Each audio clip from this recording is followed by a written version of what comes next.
Let's come to grammar now. It's homonyms, page 91, SLO 18.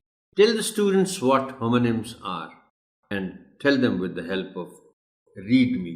چونکہ بک میں دیے ہوتے ہیں آنریبل ٹیچر تو آپ کو ان کی مدد لینا ہوتی ہے، اسی لیے میں ان کو ریپروڈیوس کر کے پڑھ بھی دیتا ہوں.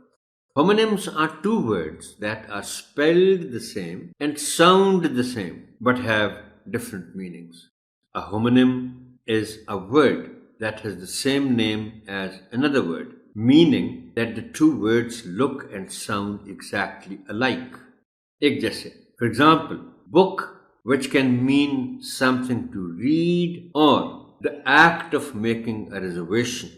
In both cases, the sound and spelling are the same and only the definition changes.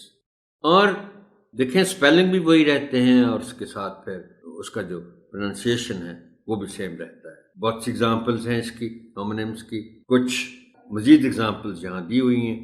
Give the students a few more examples. مثلاً can تو ہے نا ایک سکنا جس کو کہتے ہیں. I can do this, میں کر سکتا ہوں. اور دوسرا can جو ڈرنک کا فار ایگزامپل ہوتا ہے, وہ ڈبہ جس میں کولڈ ڈرنک ملتی ہے. برتھ اور برتھ, ایک پہلی برتھ پیدائش ہے, دوسری برتھ لیٹنے کے لیے ہوتی ہے ٹرین میں فار ایگزامپل. چیک اور چیک, اب دیکھیے اس کیس, اب یہ جو برتھ اور چیک اور چیک دونوں کیسز میں اسپیلنگ مختلف ہے لیکن ساؤنڈ ایک ہے, اس لیے یہ ہومونیمس ہیں. پہلا چیک ہے جس کو آپ کہتے ہیں جانچ کرنا, چیک کرنا.